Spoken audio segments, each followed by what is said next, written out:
Um, the board's highest priority is protecting and educating consumers who use barbering, cosmetology, manicuring, aesthetic, and electrology services. Why do they regulate us? Because within all of those services, there are chemicals that we are using, and there is possibility of misuse of chemicals. And since we are living and we have to protect ourselves against that kind of stuff, the board is here to regulate that. Anyone who provides the following services to a consumer for a fee must be licensed by the board and work in state licensed establishments or be in possession of personal service permit. If providing services outside of a state licensed establishment, your hairdressing, styling, hair cutting, shaving, manicuring, pedicuring, skincare, including makeup application and lash extensions, electrology, all of that stuff is regulated by the board because it is within your scope of practice. What's within your scope of practice means that you are allowed to do it legally and charge for it. Right now, as students, I'm sure you will have clients that want to pay you for your practice. Make sure that it is considered a donation because you are not licensed, so you are not legally allowed to charge anybody. Just know that I totally will educate you guys on valuing yourselves, so definitely charge what's correct, but understand that you are not legally allowed to charge until you are licensed. But you can take a donation. You can take a donation. Thank you. Or a tip. Right after my 305. Yes, ma'am. And I'm glad she came and reiterated it because that was the point. So make sure that you have the correct words. Protect yourself at all times. What does the board do? The Board of Barbering and Cosmetology regulates the school curriculum, minimum equipment held in the school, and health and safety violations. The Bureau of Private Post-Secondary Education Administrators, Student Services, and Student Tuition Recovery Fund and conducts outreach and education activities for private post-secondary education institutions and students within the state.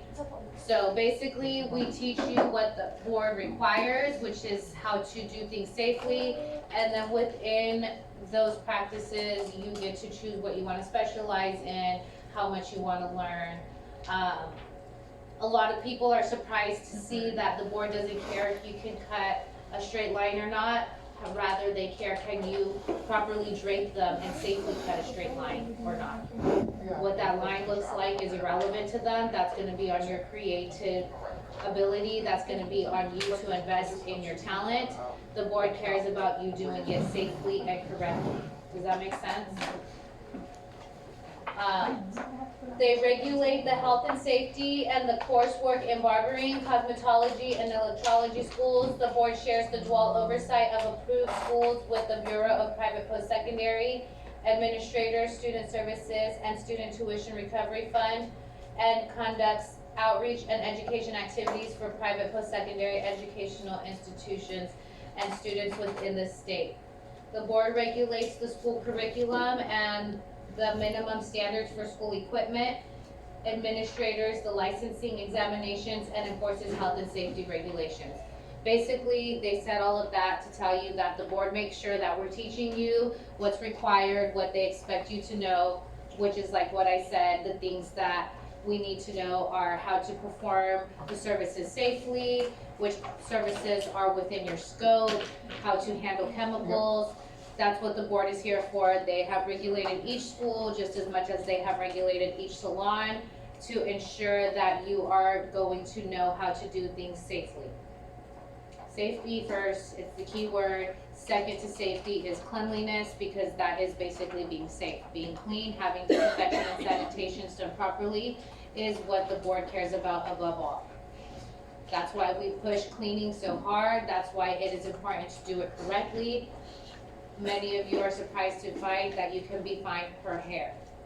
If you have 5 hairs in your bowl and you didn't consider it soiled, then you're gonna get fined for each hair.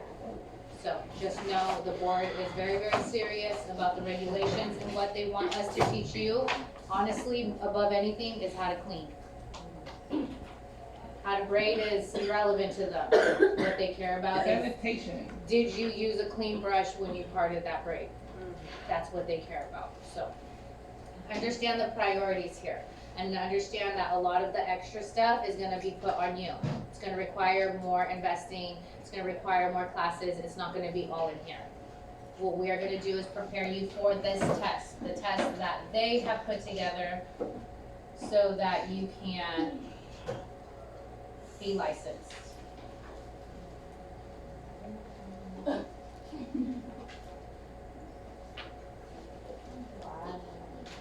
Sorry, if you know me, I don't get along with computers very well. Okay. How do I stay up to date with the laws and regulations of the industry? You can check the state board website. You sign up for the email list and you follow California Board of Barbering and Cosmetology on social media. I get regular emails from the board. Once you start getting them, they don't stop. There's also tons of active links and websites that have the resources that are connected to the board. Very, very easy information to come upon. You just have to Google it. We have local offices now. Once upon a time, the closest area to find any board offices was Fairfield. I hear they have them like in Paso Road and Folsom, like, so you have an abundant amount of places to just go to, or even just get on Google and find out.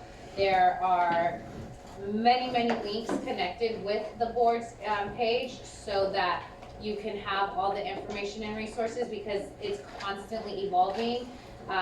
Nails is one industry that has had a lot of changes in the last 5 years, due to people not properly sanitizing spa jet tubs, to people not properly removing tips, and That's horrible. You see it? the fungus among us became real bad in the spas. So Yeah. there's things that are constantly evolving within our industry. So staying up to date is crucial. Bless you.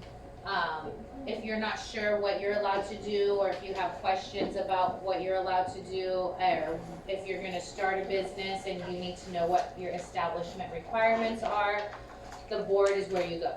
Go to the California State Board website, or go into the office, call the office, whatever it takes, but they will have all the information you need. If you pay close attention to the What's New box, the information is the box that will keep future professionals current on board campaign, changes in regulations, changes to the licensing exam, or other pertinent Bless you. information. So, you guys are very lucky, you get to run a 1,000-hour program. That's very new, especially after COVID, there was a lot of changes.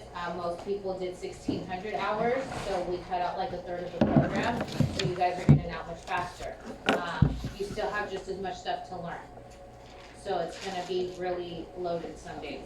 So just make sure you're taking your notes, and, it's important to stay up with what's in the board. When I was at first doing hair, I didn't really care, it didn't matter to me until I had a shop. But by the time I got a shop, I was still believing that certain things were legal that aren't. So very, very important to stay up to date, because ignorance of the law does not exempt you. If the board walks in and they find you practicing anything that you shouldn't, then you will be fined or shut down.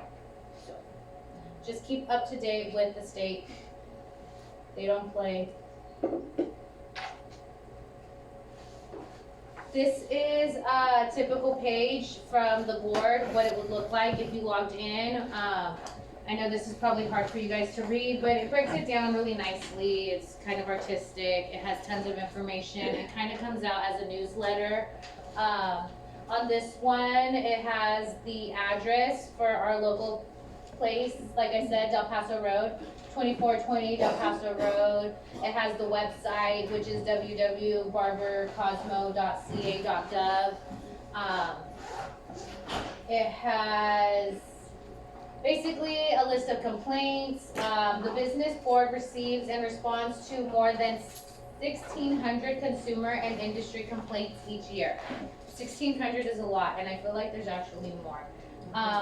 Each complaint is carefully reviewed to determine if the matter is within the jurisdiction of the board, and to determine possible violations of the law. Issues that should be reported to the board